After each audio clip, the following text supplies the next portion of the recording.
Kamu di sini budak, di rumah kamu merdeka bersama keluargamu tercinta. Apa jawabnya? Wallahi la akhtaru ala Muhammadin ahadan. Demi Allah saya tidak akan memilih orang lain dibandingkan Muhammad, bahkan orang tua saya sendiri. Karena Muhammad tak pernah sekalipun membentak saya, memaki saya, ngomelin saya, apalagi mukul saya, tak pernah. Allahumma rahamna bil Qur'an.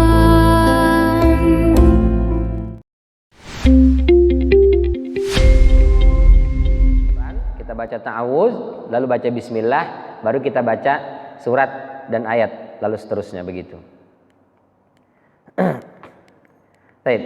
Bismillahirrahmanirrahim. Bismi itu terjemahnya ya dengan nama sebetulnya. Bi dengan ismi itu nama, jadi dengan nama. Biasanya ditambahkan menyebut. Nah ini menyebut ini tambahan. Sehingga tafsiran ini, tambahan ini disebut dengan tafsiran. Sehingga tambahan ini nanti bisa berubah-ubah nih, sesuai dengan hajat dan kebutuhannya. Allah, ya, lafzul jalalah, Ar-Rahman yang maha pengasih, Ar-Rahim yang maha penyayang. Biasanya di bahasa kita yang maha pengasih lagi maha pemurah gitu ya. Yang pertama kata bismillah itu atau kalimat bismillah dengan menyebut nama Allah. Ini masyarakat jahiliyah dulu itu terbiasa Pak, ketika memulai aktivitas itu menyebut nama Tuhannya ya, cuman mereka kan nyembahnya berhala dulu, Lata, Hubal, Lata, Manat, Uzza. Jadi sebelum memulai aktivitas gitu, mau makan bismillah dengan menyebut nama Tuhan Lata, mau berangkat bisnis misalnya bismil Uzza dengan nama Uzza. Jadi semua aktivitasnya itu diawali dengan menyebut nama Tuhannya. Kenapa? Karena mereka meyakini Tuhannya ini akan selalu membersamai mereka dan akan menolong aktivitas mereka kalau disebut namanya gitu. Tradisi ini bagus ya, memulai aktivitas dengan memohon pertolongan kepada Tuhan. Salahnya Tuhannya tidak benar, itu aja. Tapi tradisinya bagus, memulai aktivitas dengan lafaz basmalah. Maka oleh Islam tradisi memulai aktivitas dengan menyebut nama Tuhan itu tetap ada. Yang beda Tuhannya yang tadinya Lata, Uzza, Manat diganti dengan Allah Subhanahu wa taala. Maka digantilah menjadi bismillah. Yang tadinya bismillata, bismil Uzza, Manat dan seterusnya, maka diganti dengan bismillah dengan menyebut nama Allah. Itu ketika turun surat Al-Alaq, Iqra bismi rabbikal ladzi khalaq. Masyarakat Arab langsung datang ke Rasulullah. Muhammad, memang Tuhanmu beda dengan Tuhan kita. Kenapa di situ Iqra bismi rabbika? Bacalah dengan menyebut nama Tuhanmu, hai Muhammad. Tidak nama Allah Subhanahu wa taala. Siapa Tuhan Rasulullah? Ya Allah. Kenapa tidak Iqra bismillah, tapi Iqra bismi rabbika? Maka masyarakat jahiliyah datang. Muhammad beda Tuhan kita. Kata Rasulullah, Tuhan saya Allah. Kan Allah juga yang kita sembah. Kami juga menyembah Allah. Masyarakat jahiliyah nyembahnya siapa? Allah. Mereka menganggap Ka'bah itu adalah Baitullah. Nama Baitullah dari dulu sudah ada, Baitullah. Kepala orang Arab ketika itu, Allah yang mereka yakini itu tidak beda dengan Lata, Manat, Uzza dan Hubal. Maka Allah Subhanahu wa taala menurunkan ayat pertama kali dalam Al-Qur'an, wahyu pertama kali dalam Al-Qur'an, langsung menegaskan Allah yang ada di benak masyarakat jahiliyah itu beda dengan Allah yang akan Allah sampaikan kepada Nabi kita Muhammad sallallahu alaihi wasallam. Maka disebutnya Iqra bismi rabbika alladzi khalaq. Bacalah dengan menyebut nama Tuhanmu yang telah menciptakan. Berarti Allah kita beda. Namanya sama tapi pemahamannya beda. Nah, maka baru setelah itu nanti baru nyebut nama Allah. Tapi awal itu enggak ada nama Allah tuh. Iqra bismi rabbikal ladzi khalaq, khalaqal insana min 'alaq. Iqra wa rabbukal akram, alladzi 'allama bil qalam, 'allamal insana ma lam ya'lam. 5 ayat pertama kali diturunkan sama sekali tidak menyebut nama Allah. Karena nama Allah itu sudah ada di benak masyarakat Arab. Hanya pemahamannya yang berbeda, yang keliru, maka diluruskan. Sehingga sudah diluruskan seperti itu, baru ke bawah-bawah ada nama Allah dan seterusnya. Ketika mereka bertanya, kalau gitu sif lana rabbak, kalau gitu jelaskan kepada kami gimana model Tuhanmu, laki-laki atau perempuan Muhammad Allah itu, besar atau kecil, terbuat dari apa dia, dari emas, dari perak, apa dari roti. Mereka ingin menganalogikan dengan Tuhan-Tuhan yang mereka sembah. Karena masyarakat jahiliyah Pak, Tuhannya patung itu ada yang terbuat dari roti. Dan mereka kemana-mana bawa Tuhan. Jadi mereka kemana-mana bawa Tuhannya itu. Jadi kalau di tengah perjalanan kehabisan bekal, udah mulai lapar, Tuhan sebentar mohon maaf banget, pinjam tangannya dikit ya. Roti Pak, dimakan. Nanti lama-lama habis itu Tuhannya dimakanin sama dia. Itu kata Umar bin Khattab, ketawa kalau kami membayangkan betapa jahiliyah. Jadi jahiliyah itu jahil, bodoh artinya. Bukan tidak berpendidikan. Tapi logika nggak masuk. Gimana bisa nyembah Tuhan tapi Tuhannya dimakan? Oh, sadis banget ya. Kalau ada rumput, pagar makan tanaman, ini lebih parah lagi. Ini hamba nyembah Tuhan. Dan hamba pula yang memakan Tuhannya. Wah, itu dahsyat. Baik. Jadi bismillah itu menghapus kekeliruan dari tradisi masyarakat jahiliyah yang memulai aktivitasnya dengan menyebut nama Lata dan Uzza.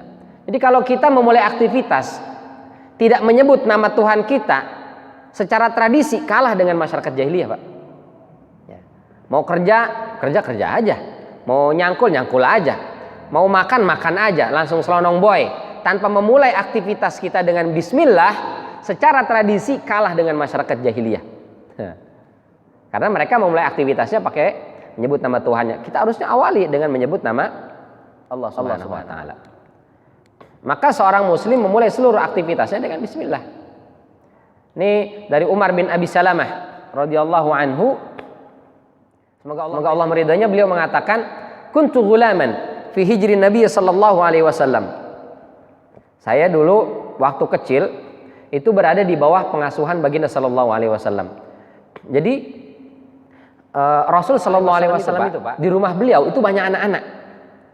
Masyarakat Arab atau para sahabat maupun sahabiyah itu terbiasa nitipin anaknya di rumah Rasul Shallallahu Alaihi Wasallam. Seperti Anas bin Malik. Anas bin Malik itu dititip oleh ibunya. Yang lain datang ke Rasul, ya Rasul, nih saya punya satu kebun kurma, saya wakafkan kepadamu, silahkan digunakan untuk di jalan Allah. Ya Rasul, saya punya kuda bagus nih, larinya kencang, kuat sekali. Ini saya wakafkan, silakan kau manfaatkan di jalan Allah. Ya Rasul, saya punya harta emas sekian banyak, silakan kami wakafkan, silakan kau manfaatkan di jalan Allah Subhanahu wa taala. Datang ibunya Anas bin Malik. Ya Rasul, saya tak punya kebun kurma. Saya enggak punya kendaraan. Harta emas enggak ada. Saya punya cuma satu-satunya harta yang paling saya sayang, yaitu anak laki-laki saya.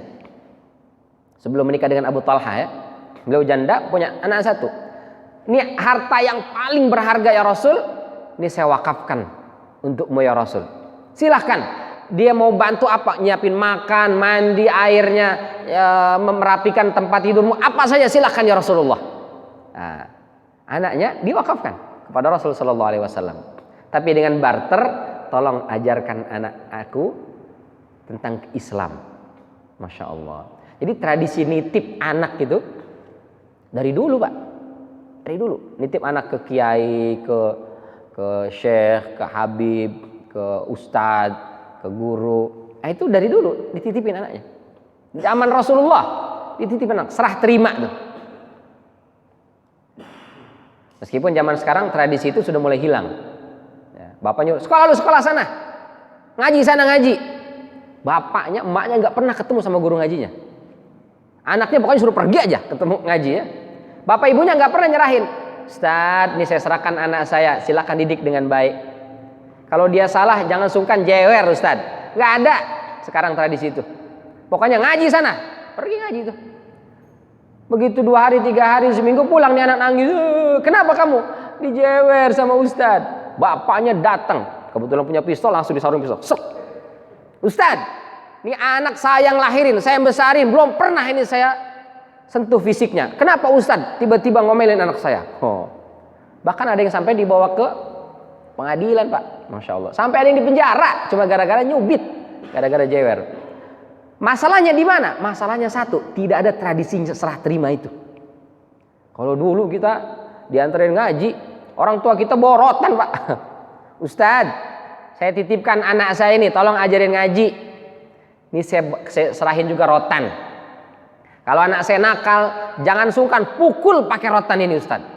Begitu dulu, Pak. Orang tua yang nyuruh malah. Kalau anaknya nakal, silakan pukul dengan rotan ini. Saya waktu di Libya itu sempat ngajar anak orang setempat ya, orang Arab, ngajar nulis. Kebetulan saya pernah belajar kaligrafi, ya tulis indah itu Arab. Anaknya nulisnya ya jelek lah ya, belajar nulis lah gitu. Saya diminta ngajar, privat, semacam privat gitu. Hari pertama itu langsung dikasih. Kalau kita kan rotan kecil aja ya. Kalau dia tuh ini Pak, sebesar penggaris yang gede itu, dan besar sekali. Ustadz, pakai ini untuk mukul anak saya. Padahal kita cuma ngajarin nulis doang itu, pakai ini katanya. Dan saya ngajar di rumahnya. Sungkanlah kita, masa mukul anak orang di rumahnya? Gak mungkin lah. Kita ngajar setelah itu. Beberapa pertemuan, anak ini kan, ya, orang Arab tuh kadang-kadang yang nakal ya, nakal betul ya memang. Ya, yang baik ya banyak juga yang baik. Tapi kalau sekalinya nakal, wah itu luar biasa. Pantas juga dikasih rotan ini. Tapi kita nggak berani mukul. Itu kan cuma buat nakut-nakutin aja kalau di kita di Indonesia. Sama bapaknya langsung, Ustadz pukul aja. Iya. Saya bilang, nah, gitu-gitu doang. Akhirnya apa? Bapaknya turun, diambil itu dipukul, butak, sampai patah itu Pak. Itu mukul beneran tuh. Seperti ini Ustadz. Idrib kama darabtu. Pukul seperti saya pukul dia. Wah, kita ngeri. Sehingga anak ini dia tidak akan mendapatkan perlindungan dari orang tuanya ketika dia tidak betul, ya, tidak benar dalam belajarnya. Kalau tidak ada tradisi serah terima begitu, akhirnya dia merasa dilindungi oleh orang tuanya. Dan banyak sekali orang tua yang melindungi anaknya begitu. Sampai akhirnya guru-guru bilang, pokoknya orang tua yang tidak mau dididik anaknya silakan didik sendiri, ajarin sendiri itu di rumah. Wah, maka terjadilah pandemi seperti sekarang. Akhirnya orang tua pada kelimpungan, Pak, stres. Ajarin anaknya di rumah, tuh baru terasa kan? Baru berasa, Masya Allah. Apalagi anaknya lebih dari satu, wah stres. Yang ini zoom nanya ini, yang ini wah pusing 7 keliling ya. Masya Allah. Begitulah ya. Dulu para sahabat nitipin ke rumah Rasulullah SAW. Nih anak saya Rasul, didik, ajarkan. Apa saja silakan, suruh apa saja. Maka di rumah Rasul banyak nih. Di antaranya Umar bin Abi Salamah, di antaranya Anas bin Malik, di antaranya Zaid bin Harithah. Oh, banyak sekali anak-anak itu. Subhanallah. Dan semua dididik oleh Rasulullah sallallahu alaihi wasallam. Di antaranya Umar bin Abi Salamah. Bahkan anak-anak ini mereka mengatakan, termasuk Ibnu Abbas juga ya, bi abi wa ummi, demi ayah dan ibuku. Enggak pernah Rasul sallallahu alaihi wasallam sekalipun membentak kami, mengatakan tidak kepada kami. Enggak pernah. Ya Allah, Rasul itu akhlaknya Masya Allah luar biasa. Kalau kita baca kisah tentang Zaid bin Harithah Pak, ibu yang dirahmati oleh Allah, itu Zaid bin Harithah itu ini korban perang antar kabilah. Jadi masyarakat jahiliyah itu suka perang antar suku. Suku yang kalah itu semua hartanya jadi harta rampasan perang, wanita-wanitanya akan jadi budak, gundik berarti, anak-anaknya akan diambil untuk diperjualbelikan sebagai budak. Sukunya Zaid bin Harithah ini kalah dulu ketika perang, maka Zaid diambil Pak, oleh suku yang menang, diperjualbelikan di pasar. Pindah-pindah tangan, jual sini. Akhirnya sampailah kepada tangan ibunda Khadijah radhiyallahu anha. Setelah ibunda Khadijah menikah dengan baginda sallallahu alaihi wasallam, ini belum diutus jadi nabi dan rasul. Diserahkanlah, wahai suamiku, ini budak kita yang bernama Zaid, aku serahkan untukmu. Silakan, ini jadi milik engkau. Silakan mau diapain terserah. Jadilah di bawah kepemilikan baginda sallallahu alaihi wasallam. Beberapa tahun berikutnya, bapaknya ini secara ekonomi sudah membaik lah ya. Dia cari tuh anaknya. mau ditebus.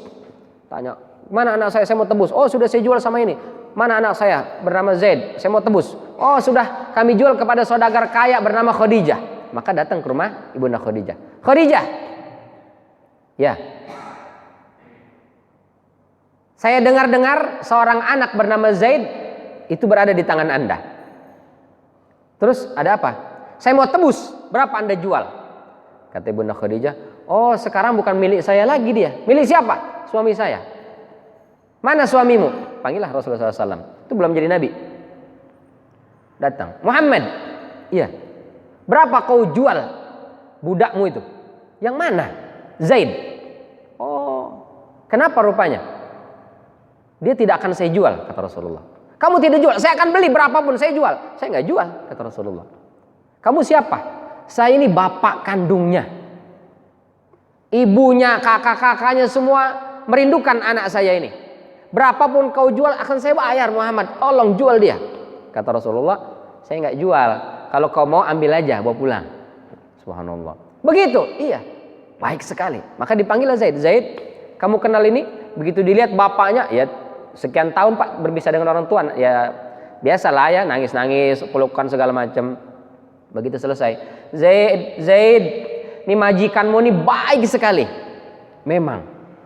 Bapak mau beli, kau dia bilang nggak usah beli, bawa pulang. Ayo nak, sekarang kita pulang. Ibumu merindukanmu nak, kakak-kakakmu merindukanmu nak.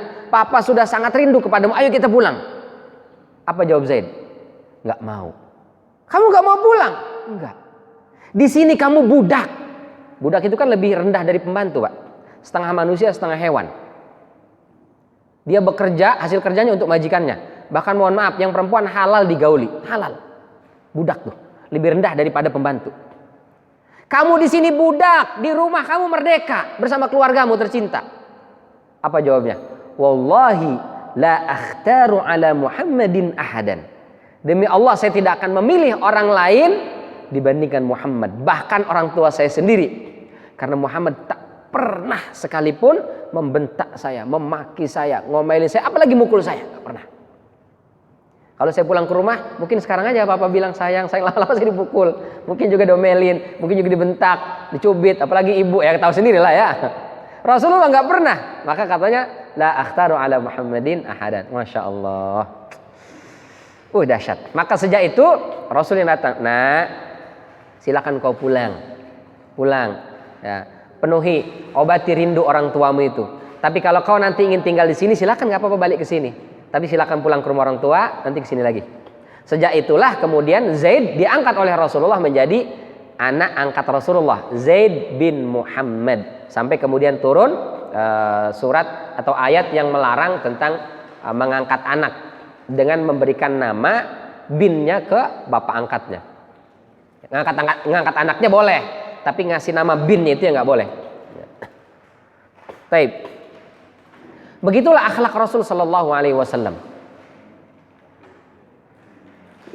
Lalu di hadis ini kata Umar bin Abi Salamah, ini diantara akhlak Rasul sallallahu alaihi wasallam, kuntu ghulaman, waktu itu aku masih anak-anak di rumah Rasul sallallahu alaihi wasallam. Wa fi riwayatin, dalam riwayat yang lain, kuntu ma'an Nabi sallallahu alaihi wasallam, aku bersama dengan Nabi sallallahu alaihi wasallam. Wa kanat yadi, ini hadisnya riwayat Imam Muslim. Tanganku itu lagi makan, tapi syufis sahfah. Di piring itu, orang Arab itu kalau makan bukan piring kecil kayak kita, Pak. Piringnya besar kayak nampan gitu, ya. Mungkin kalau pernah makan nasi kebuli atau nasi mandi atau nasi makan makanan Arab itu kan bukan piring kecil-kecil kita biasanya, pakai piring gede tuh. Ya namanya bocah, Pak, makan ya pasti tangannya ini nyompot daging, mungkin ke sini. Ya biasalah namanya bocah kan makan gitu. Ya kalau orang tua kan ya kita makannya dekat kita aja gitu. Malu, biar kata di sini cuma sambel, cabe, bawang, daging sebelah sono, tetap aja kita nggak boleh nyomot kan gitu. Nah namanya anak kecil, ya namanya bocah, dia tangannya kemana-mana gitu. Faqala Nabi sallallahu alaihi wasallam, maka lihat akhlak Rasul sallallahu alaihi wasallam, apa katanya? Ya ghulam, nak, samillah. Kalau makan jangan lupa baca bismillah pertama. Wa kul biyaminik, makan dengan tangan kananmu. wa kul mimma yalik, dan makan yang dekat denganmu. Nah, tadi kan apa kesalahan ini? Kesalahan Umar bin Abi Salamah, makannya ngambil yang jauh gitu. Kesalahannya. Lihat ditegurnya. Satu salahnya Rasulullah kasih 3. Dan yang salahnya ini paling belakang. Jadi pertama, nah baca bismillah ya. Makannya pakai tangan kanan ya. Makan yang dekat-dekat aja dulu gitu. Padahal salahnya yang mana? Yang nomor 3. Kalau kita kira-kira anak salah, ditegur salahnya dulu atau ke yang lain dulu? Langsung yang salahnya dulu. Langsung ke yang salahnya dulu. Sehingga anak ini merasa dia diomelin, merasa dibentak, merasa kesel. Akhirnya nasihat kita nggak masuk tuh. Atau masuk telinga kanan, keluar telinga kiri. Masih mending lah lewat itu. Ada yang nggak masuk sama sekali Pak, mentok. Lewat telinga kanan, keluar lagi itu. Nggak nyampe dia. Ini akhlak Rasul sallallahu alaihi wasallam. Samillah kul biyaminik. Bacalah. Kalau makan itu baca bismillah. Terus makan pakai tangan kanan. Terus makan yang dekat-dekat. Apa katanya? Famazalat tilka tu'mati ba'd. Maka sejak itu, itulah jadi kebiasaan makan saya sampai mati. Subhanallah. Nasihatnya sekali, sampai mati nggak pernah ditinggal. Selalu baca bismillah, selalu menggunakan tangan kanan, dan makan yang dekat-dekat.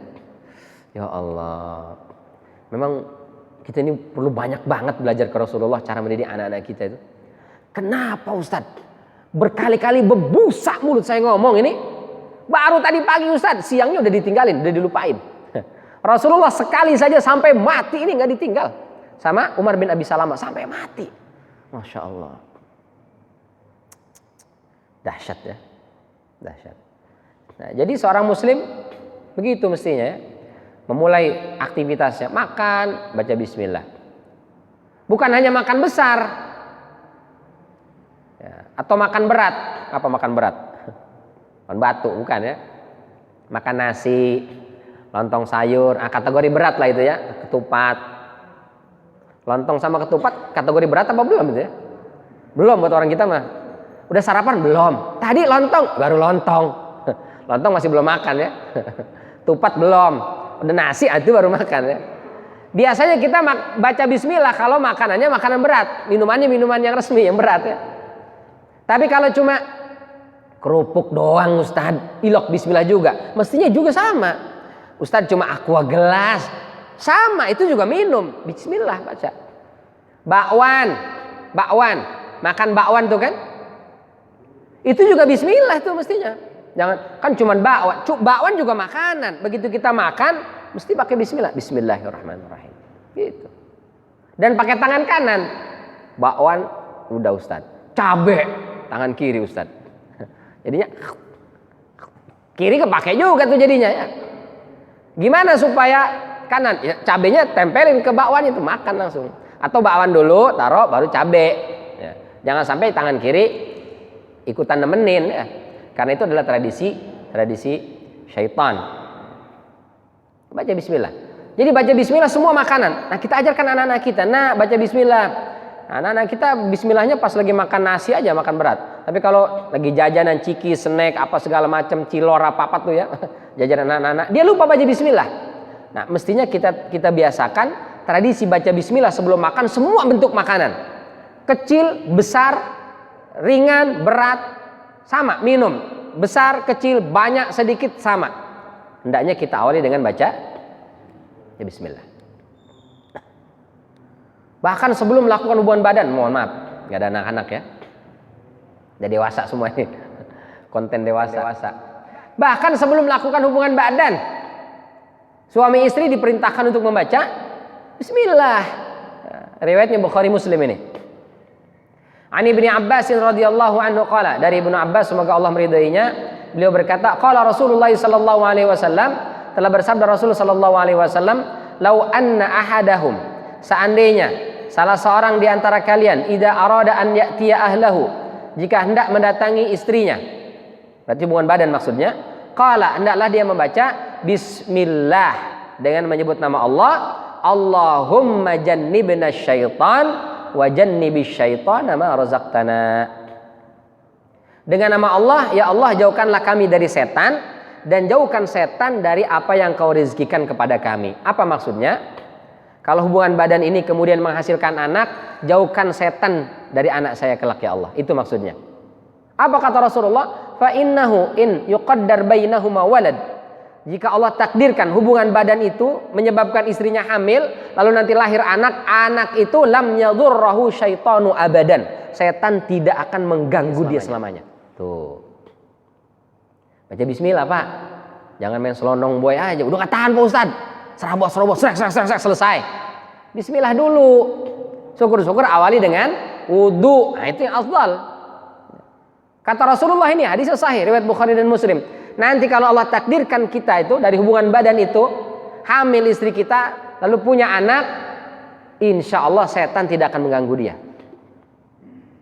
Biasanya kalau di pesantren gitu, Ustadz, saya nggak tahu nih anak saya kok nakal luar biasa, susah sekali dinasehatin, nggak bisa, nggak mau dengar Ustadz. Ini kenapa Ustadz?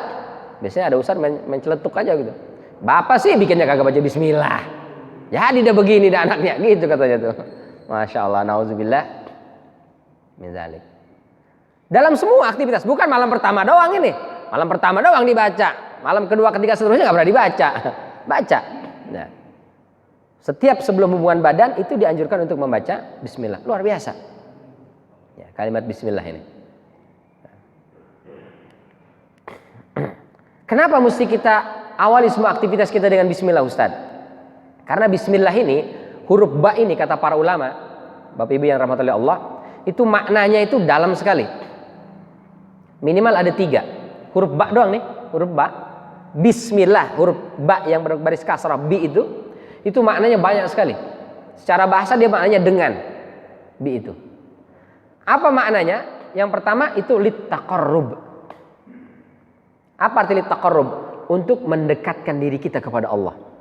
Jadi begitu kita baca Bismillah, artinya kita ini sedang mendekatkan diri kita kepada Allah dengan aktivitas yang kita lakukan. Jadi kita mau makan, Bismillahirrahmanirrahim. Artinya ya Allah, dengan makan makanan ini, jadikan makanan ini membuat saya dekat kepadamu. Ketika hubungan badan, kita baca Bismillah, ya Allah, hubungan badan ini nanti melahirkan anak, jadikan kami semua ini menjadi dekat kepadamu ya Allah. Kita berangkat ke kantor, Bismillah. Ya Allah, saya mau berangkat kerja, jadikan proses pekerjaan saya ini membuat saya dekat kepadamu ya Allah. Ya. Jadi baca Bismillah littaqarrub, untuk mendekatkan diri kita kepada Allah Subhanahu wa taala. Yang kedua, lil isti'anah. Apa arti lil isti'anah? Untuk minta pertolongan. Ya. Jadi kalau kita baca Bismillah, seolah-olah kita bilang, ya Allah tolong saya. Kita makan nih, Bismillahirrahmanirrahim. Ya Allah tolong saya, jadikan makanan yang saya makan ini semuanya sehat untuk tubuh saya. Tidak ada efek samping, efek depan ataupun efek belakang. Sehat ya Allah. Gitu. Bismillah tuh. Jadi kalau kita baca Bismillah, itu membuat Allah akan menolong kita dalam aktivitas kita. Karenanya ada, mohon maaf Pak, kita kan nggak tahu nih makanan-makanan yang kita konsumsi sekarang itu banyak sekali madaratnya, banyak sekali. Wah ini karena makan ini nih efeknya jadi asam urat. Ini karena sering makan ini nih jadi gula. Karena makan ini jadi ini. Makanan tuh banyak sekali masalahnya. Sumber penyakit itu salah satu utamanya ya makanan itu. Maka dengan kita baca Bismillah, bantu ya Allah, makanan yang saya makan ini menyehatkan untuk badan saya. Mesti begitu. Umar ibn Khattab dulu itu ketika pembebasan Al-Aqsa, beliau ambil kuncinya itu, sebelum masuk dikasih air minum yang sudah dikasih racun yang sangat mematikan. Begitu mau diminum, ngasih tahu nih sahabat, Amirul Mukminin, jangan kau minum itu. Kenapa? Ada racunnya. Apa jawab Umar bin Khattab? Racun makhluk Allah. Dia tidak bisa berfungsi, dia tidak bisa bekerja kecuali dengan izin Allah. Dan dia tidak bisa membahayakan kecuali dengan izin Allah Subhanahu wa taala. Maka beliau minum Bismillah. Oh, yang ngasih racun mati nih. Ternyata nggak apa-apa, Pak. Nggak ada efek apa-apa.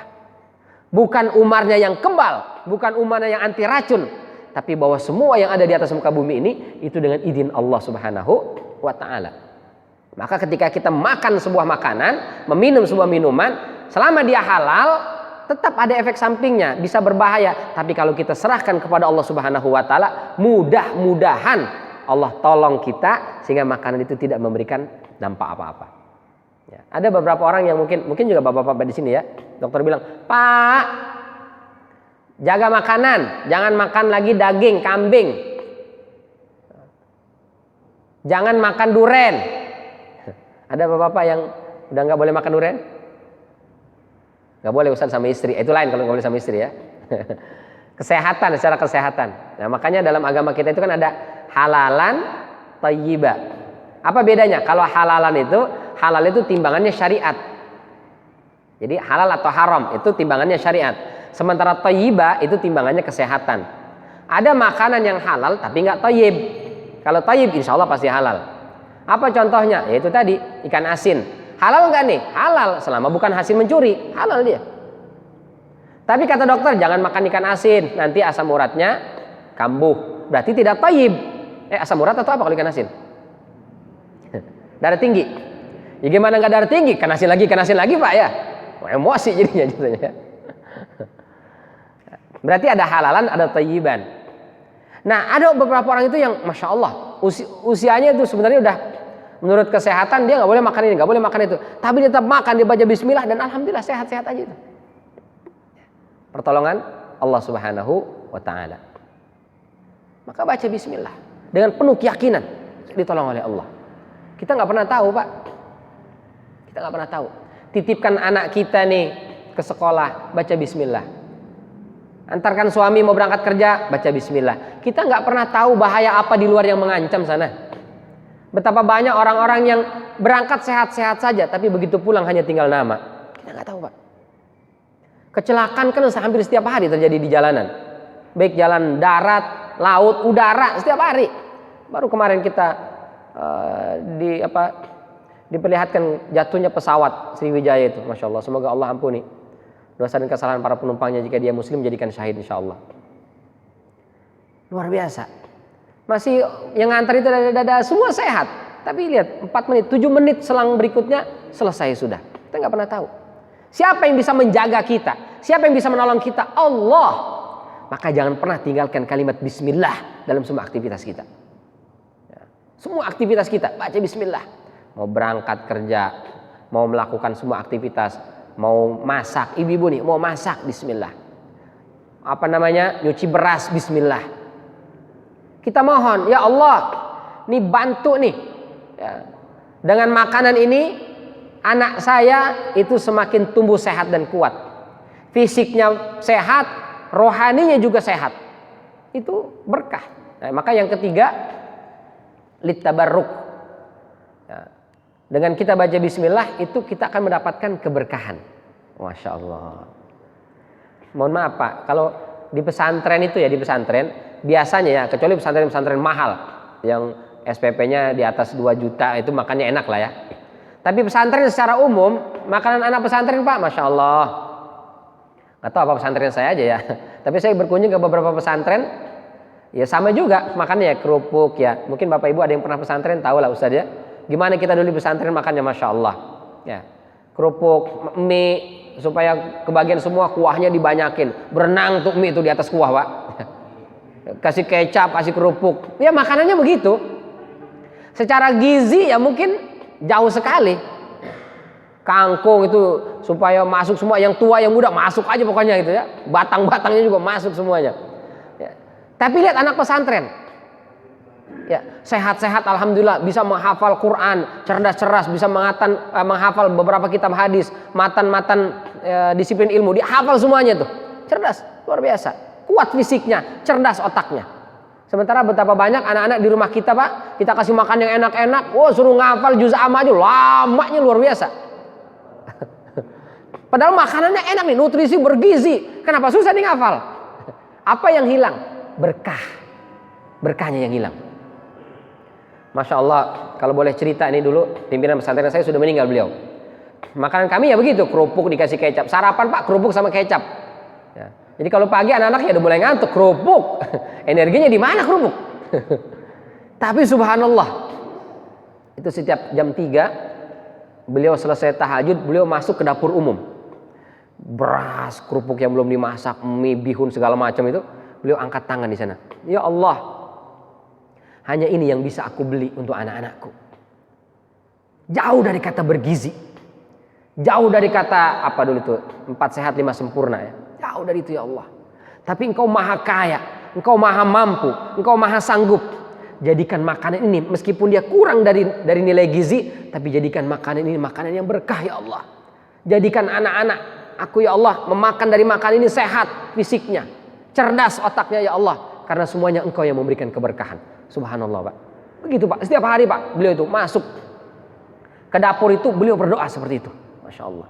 Ibu sebelum cuci beras, buka beras itu, baca bismillah Bu, mohon kepada Allah, ya Allah, dengan beras ini nanti saya masak, jadikan suami saya itu kuat fisiknya, sehat badannya, jadikan anak-anak saya itu kuat fisiknya, sehat badannya, dan mudah untuk melakukan ketaatan kepadamu ya Allah.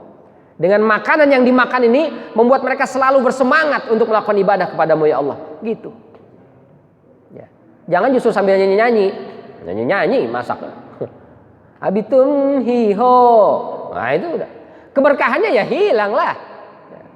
Kasih keberkahan itu dengan baca bismillah, doa kepada Allah. Mau masak, nyuci pakaian, menggosok, ya bismillah, semua aktivitas baca bismillah. Dengan begitu aktivitas kita akan membuat kita dekat dengan Allah. Dengan begitu aktivitas kita akan dibantu oleh Allah, dan dengan begitu aktivitas kita mendatangkan keberkahan. Itu yang penting. Karena yang kita cari itu Pak, berkah. Rumah tangga, wah, nikahnya diliput di gedung yang sangat mewah, masuk entertainment. Tapi kalau berkah nggak ada, cerai nggak kira-kira itu? Cerai, berantakan. Nauzubillah min dzalik. Bahkan ada yang nikahnya itu dia berangkat umroh di hotel dekat Ka'bah, dia nikah di situ. Pulang berantem cekcok, cerai juga Pak. Apa yang nggak ada? Berkah. Hartanya berlimpah, rumahnya megah, mobilnya mewah berderet, bisnisnya luar biasa wah. Tapi nauzubillah min dzalik, suaminya suka main serong, istrinya juga suka nyari jajanan, anak-anaknya nggak ada yang beres, jadi yang satu jadi pemabuk, yang satu berantakan. Apa yang tidak ada? Berkah. Berkahnya nggak ada. Jadi yang kita cari dalam hidup ini berkah Pak. Demi Allah berkah yang kita cari. Berkah. Biar banyak asal berkah Pak. Daripada sedikit nggak berkah. Buat apa udah sedikit kagak berkah lagi kan? Mendingan banyak tapi berkah. Kalau kata pakai Sayyidi, Ketua MUI Tangsel, berkah itu apa? Berkah itu kata beliau, di kantong masih ada, udah dapat lagi. Itu berkah katanya. Masya Allah. Di kantong masih ada, udah dapat lagi Pak. Berkah nggak tuh? Berkah. Masih banyak di kantong, udah dapat lagi. Berkah nggak tuh? Berkah banget Pak. Tapi kalau di kantong udah tipis banget, masih belum kelihatan nih. Ya. Belum juga datang-datang. Nah itu jangan-jangan kurang berkah. Yang lebih parah lagi kata beliau, belum sampai kantong udah habis duluan. Gajian tanggal berapa? Besok. Insya Allah tanggal 10. Nanti buat ini. Habis. Belum gaji udah habis. Itu berarti tidak berkah. Nauzubillah min dzalik. Apa yang kita butuhkan? Berkah. Saya ada ngajar pengusaha. Punya beberapa kapal beliau. Kapal ngangkut barang. Cerita ke saya, Ustadz, kenapa ya? Saya ini 5 bersaudara Ustadz di kampung. Bapak saya itu petani, ibu saya guru ngaji. Di kampung kami 5 bersaudara. Bapak ibu saya yang petani, yang pendidikannya juga cuma lulus SR. Ibu saya yang cuma guru ngaji. Kami 5-5-nya Ustadz lulus sarjana semua, dan semua berhasil. Dia nih mantan direktur di salah satu bank, menjadi pengusaha, sukses luar biasa. Rumahnya di Jakarta Selatan, besar megah, ada kolam renangnya. Wah, menurut saya itu wah sekali. Secara materi sukses, secara karir sukses luar biasa. Adik saya ada yang jadi dosen Ustaz, adik saya ada yang jadi rektor, ada yang jadi pengusaha, ada macam-macam lah. 5-5-nya kami sukses semua Ustaz. Saya yang sudah sukses dididik oleh orang tua saya punya anak dua saja. Harta berlimpah, dua ini Ustadz setengah mati saya didik. Sekolah itu berapa sekolah sudah dicobain sama dia. Yang sini nggak beres, pindah sini. Kuliah begitu juga Ustadz. Kuliah di sini nggak beres, nggak selesai. Akhirnya kulak sini, pindah situ. Lulus kuliah, sekarang di rumah cuma repotin orang tuanya Ustadz. Bingung saya. Orang tua saya miskin dulu, nggak berpendidikan, bisa mendidik kami sampai sarjana. Saya sudah sarjana, berpendidikan, kaya Ustadz secara materi, nggak bisa didik dua anak doang. Masalahnya di mana Ustadz? Saya bilang jangan-jangan Pak, berkahnya yang kurang. Orang tua kita dulu mungkin miskin, tapi setiap dia ngasih makan, dia baca bismillah. Dia suapi, setiap suapan yang dia suapkan kepada kita anaknya, bismillahirrahmanirrahim, bismillahirrahmanirrahim. Itu yang membuat anak-anaknya tumbuh besar, penuh keberkahan, dibantu dan dimudahkan oleh Allah Subhanahu wa taala. Sementara kita mahal makanannya, mewah makanannya, tak kita ajarkan dia baca bismillah. Kita serahkan kepada pembantu untuk nyuapinnya. Dan mungkin pembantu nggak baca bismillah, bukan anak dia Pak.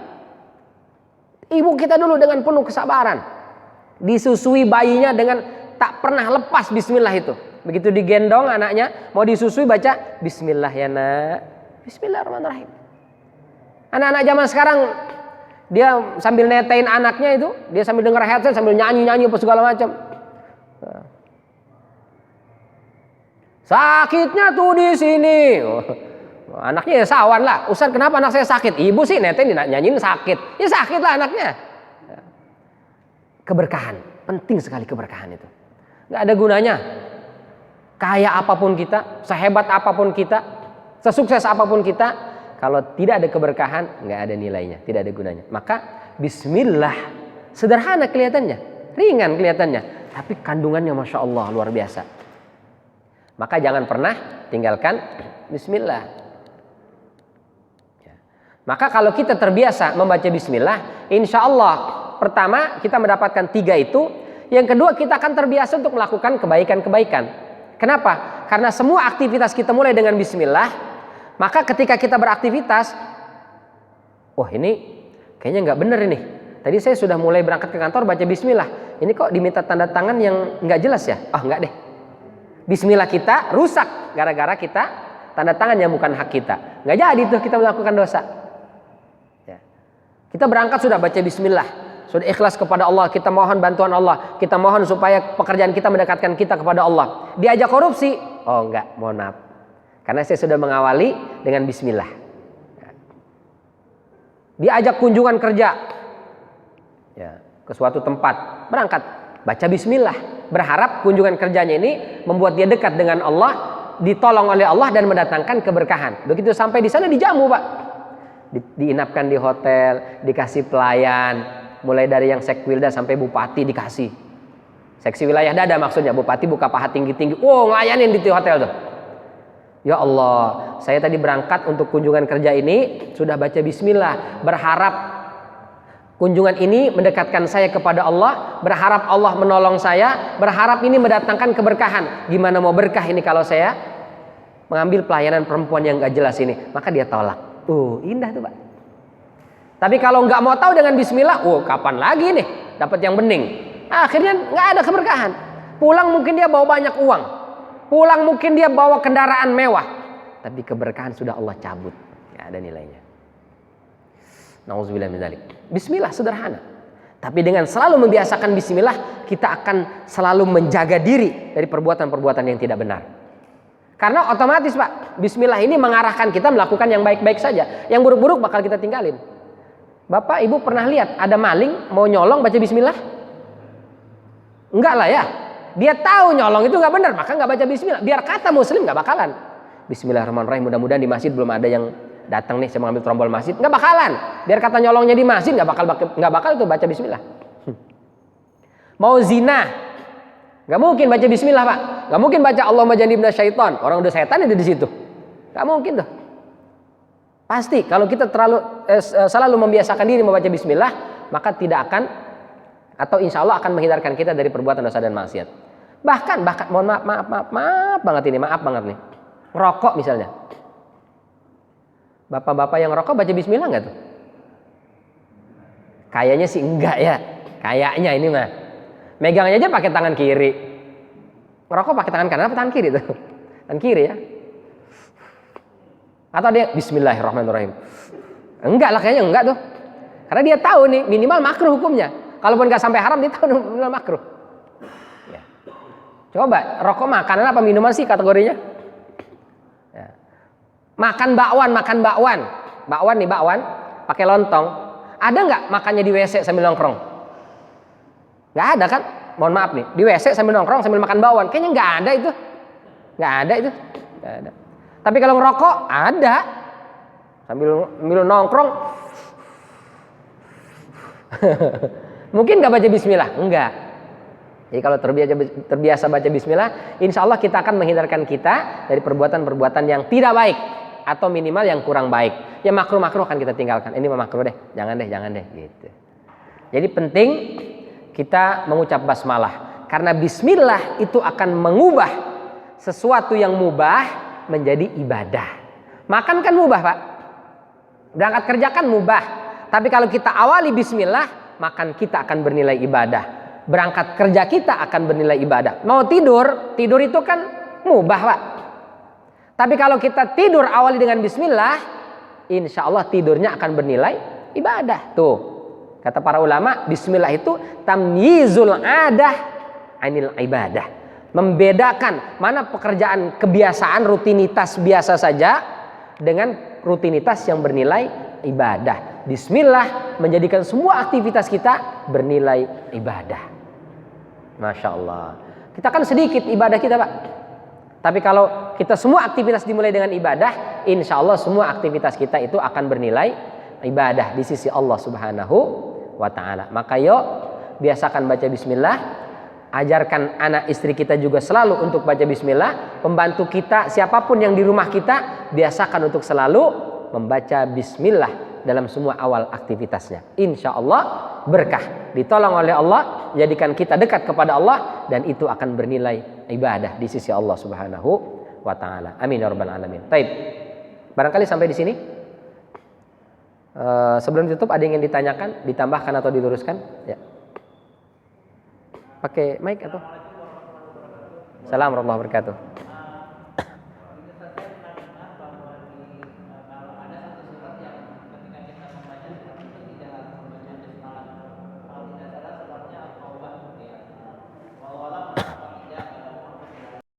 Apakah memang seperti itu tidak boleh membaca basmalah dan alasannya? Assalamualaikum warahmatullahi wabarakatuh. Takutnya lupa saya. Lupa tadi pertanyaan pertama apa itu, Pak? Kasihan. Atau nggak pakai mic mungkin kedengeran kali ya? Oke. Ya, terima kasih. Betul.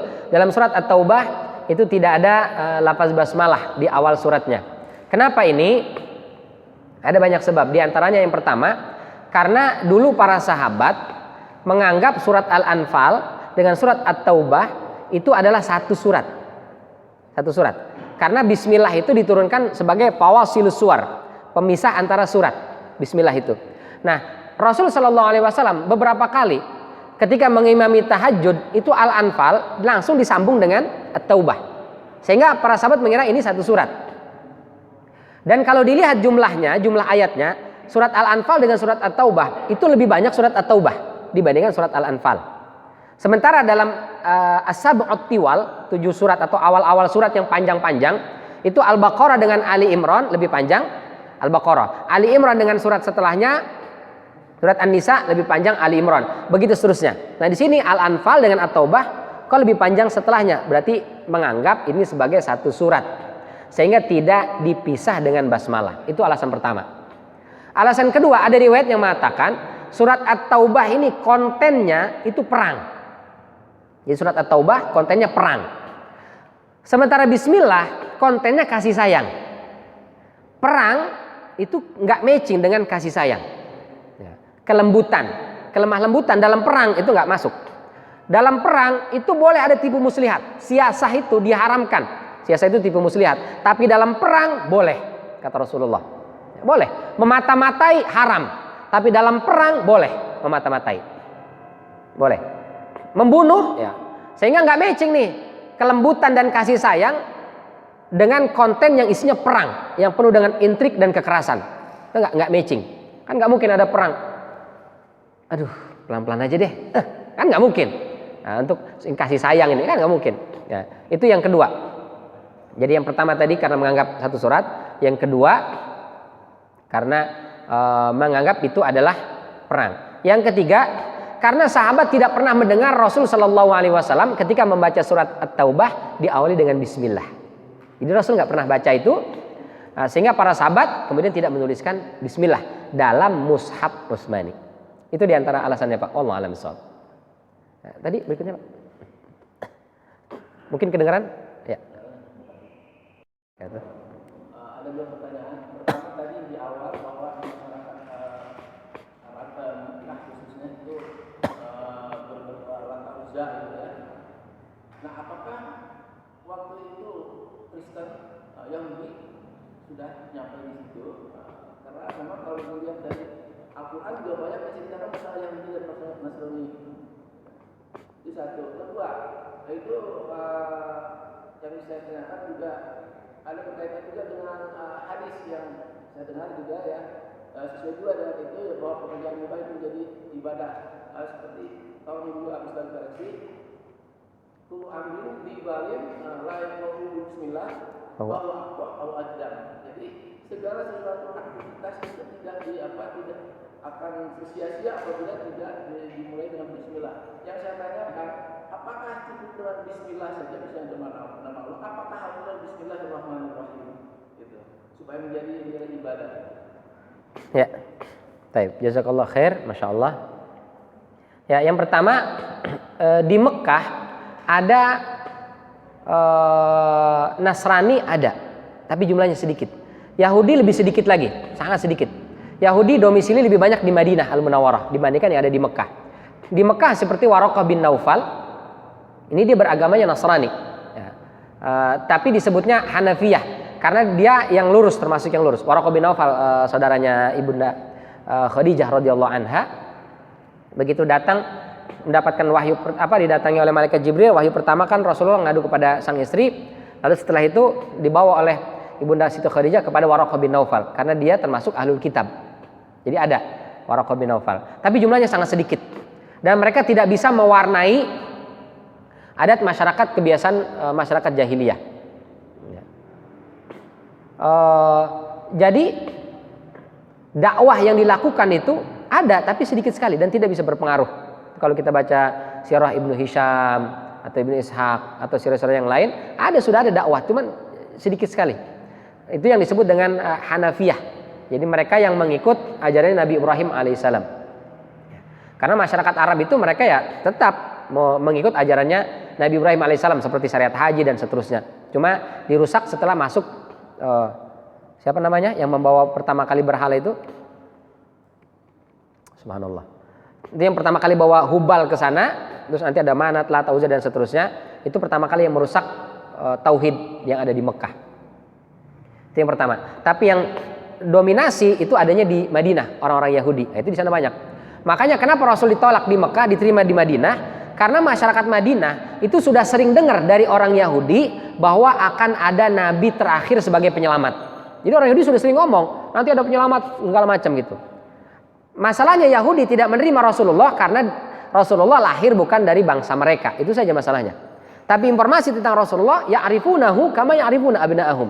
Itu sudah sangat detail. Bagaimana dulu pendeta Buhairah itu kan, dia mengetahui ciri-ciri Rasul sallallahu alaihi wasallam. Nah, informasi ini sudah biasa didengar oleh masyarakat Madinah. Begitu masyarakat Madinah dengar di Mekah ada seorang pemuda yang mengaku sebagai nabi, mereka langsung welcome, menerima. Karena memang berarti selama ini yang disampaikan Yahudi ini tuh orangnya. Begitu ditelisik dan ditelusuri nasabnya ternyata masih keluarga dengan mereka, lebih diterima lagi. Yahudi nggak nerima karena bukan dari bangsa mereka. Itu pertama, Pak. Di Mekah nggak ada itu. Taib. Yang kedua tadi betul, kullu amrin dzibalin la yubda bi bismillah fahuwa aqta abtar ajzam. Ada 3 riwayatnya itu yang berbeda. Terputus ya. Apa yang terputus? Nilai kebaikannya, berarti tidak mendapatkan pahala dari Allah Subhanahu wa taala. Nah, apakah cukup dengan bismillah saja atau dengan bismillahirrahmanirrahim? Itu adalah keutamaan saja. Kalau dia bisa bismillahirrahmanirrahim afdal. Tapi kalau bismillah saja sudah cukup. Jadi bismillah saja, bismillah cukup. Tapi kalau bismillahirrahmanirrahim afdal. Itu ya Pak. Allah alam bisawab. Baik, ada lagi? Ya, silakan Ustaz, tafadhal. Kita lupa membaca bismillah, misal kita memakan, ketika akhir baru habis, kita lupa tadi ada istilah bismillahirrahmanirrahim awalin wal akhirin. Mohon penjelasan. Oh ya, itu ada riwayatnya. Kalau kita ingat di tengah, ya Allah lupa baca bismillah, maka bismillahi awaluhu wa akhiruhu, boleh. Atau udah selesai, baru ingat, ya Allah, udah selesai ini makan, lupa lagi baca bismillah, maka bismillahi awaluhu wa akhiruhu dan baca alhamdulillah. Tapi ini sesekali, jangan jadi kebiasaan. Setiap makan begitu terus, bismillahi awaluhu wa akhiruhu. Nanti nah itu nggak masuk. Tapi kalau sesekali maka boleh. Gitu. Itu barangkali Ustaz. Allah a'lam bishawab. Ada lagi? Ya.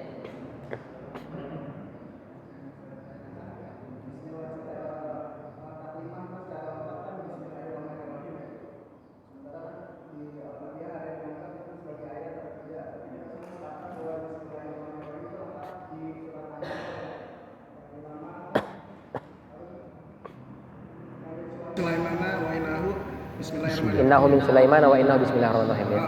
Gitu.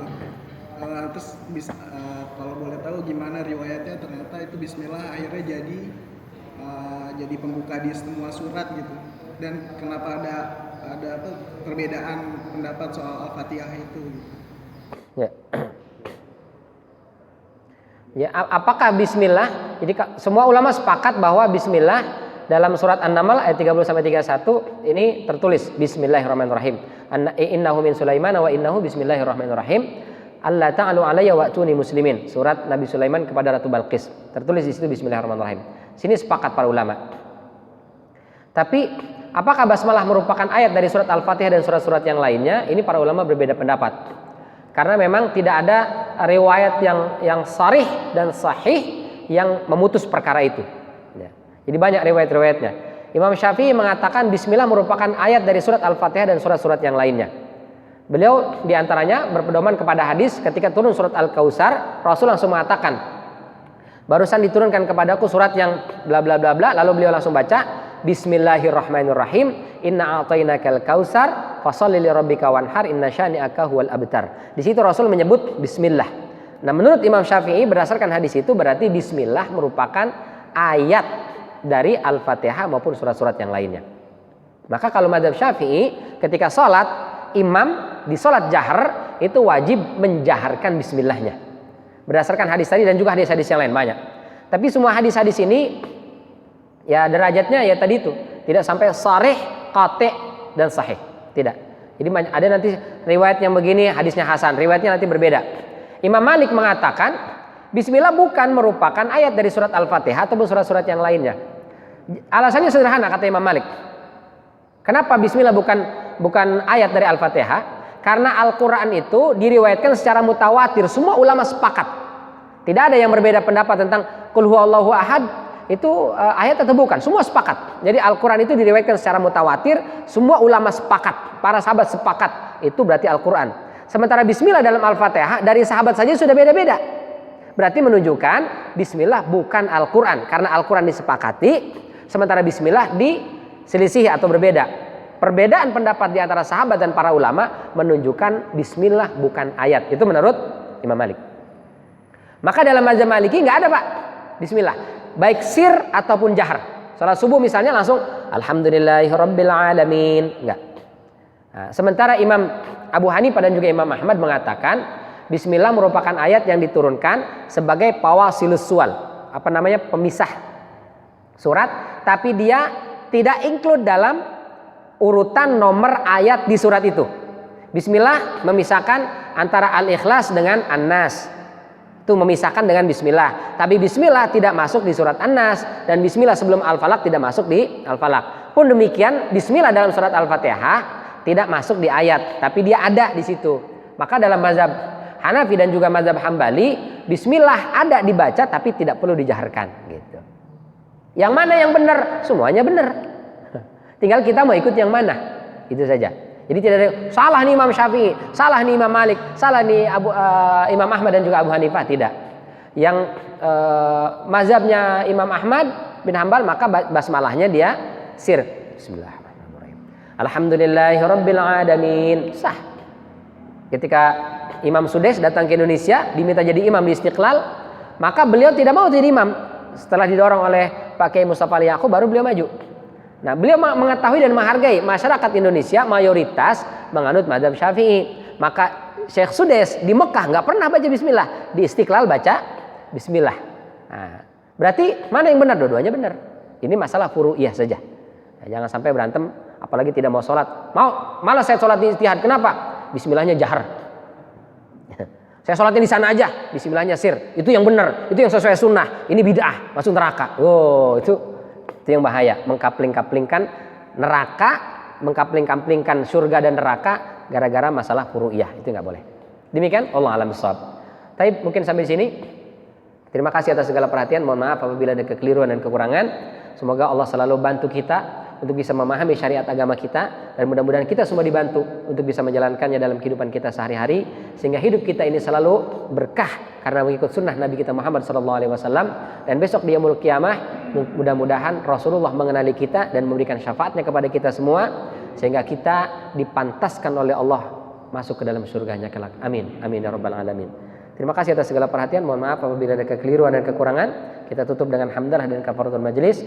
Alhamdulillahirabbil alamin. Subhanakallahumma wa bihamdika asyhadu an la ilaha illa anta astaghfiruka wa atubu ilaik. Wabillahi taufiq wal hidayah. Assalamualaikum warahmatullahi wabarakatuh.